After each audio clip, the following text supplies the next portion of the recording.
What is up, guys? Jonny B here again today, and we are back at Juan's garage, and we are going to be working on the 240Z again. Last episode you guys saw we actually got it to turn over and run for like 3-4 seconds, and now we want to see if we can actually make it idle. A lot of the lines were busted for the fuel system, so we're going to be replacing those in this video. And I did a little bit of research, and it doesn't actually have an electric fuel pump. I thought it did, so that's why I thought we most likely needed one, but it doesn't. It has a mechanical one that actually runs off the engine, and those typically tend not to break, you know, like an electric one. And you can actually do an upgrade on this car to do an electric fuel pump, so that'll probably be something in the future. But for now, with the stock factory, you know, the mechanical fuel pump should be more than enough to power this engine. And then if we decide to do like a swap or upgrade power, obviously we're gonna need to add, you know, the inline electric fuel pump. But let's go ahead and start by replacing all these lines that are broken, and then filling it up with gas and seeing if we can actually get it to idle.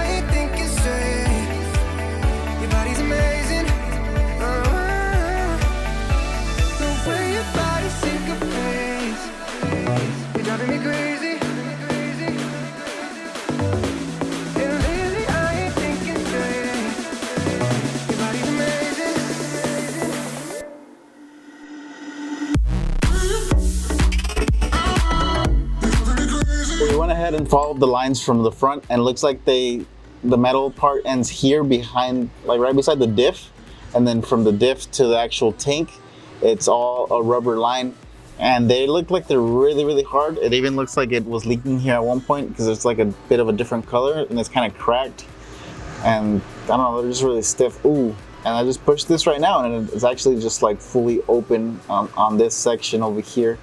So yeah, these two lines are gonna need to be replaced. So good thing we bought a bunch of new hose to be able to replace that and replace all these clamps and whatnot. So that way we can make sure that the fuel is going to be getting, and it's not just going to start leaking on its way to the engine.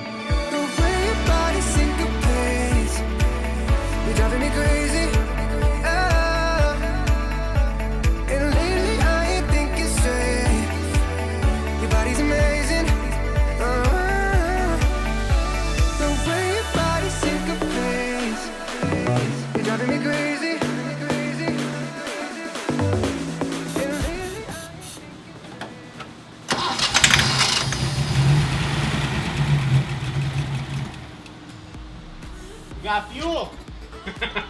We were just trying to prime the system to get all the air out, and it looks like we have fuel now coming out of the fuel pump.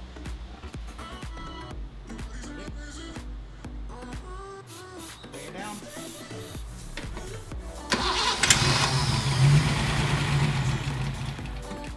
Ready again?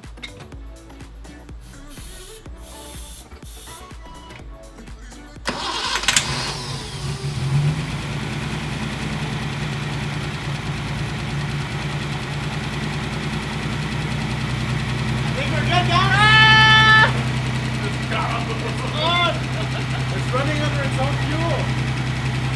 Hey, let go of that, John. Give it a little gas.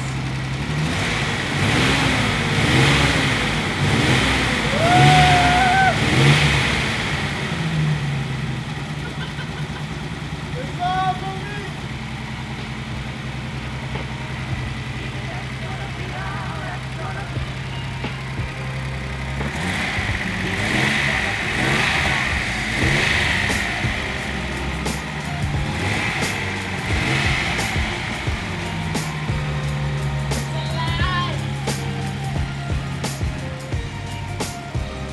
So now that we got the car running, you know, who knows how long the car hasn't been running for. It could be 5-10 years, maybe even 20 years. This thing is 48 years old, and it's been sitting for a while, abandoned, with, you know, from the looks of it.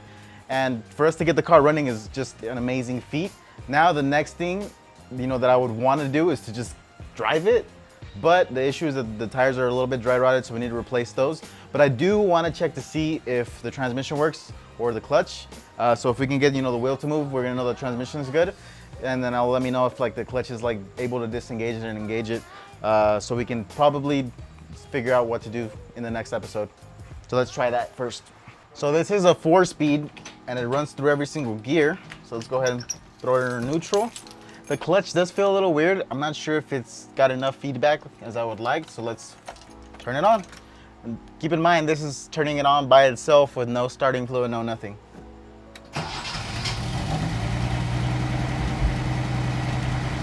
It doesn't want to let me go into gear. So I'm guessing the clutch is probably bad. So since it's not letting me go into gear, I want to try starting it in first gear since it's in the air and see if the rear tires move.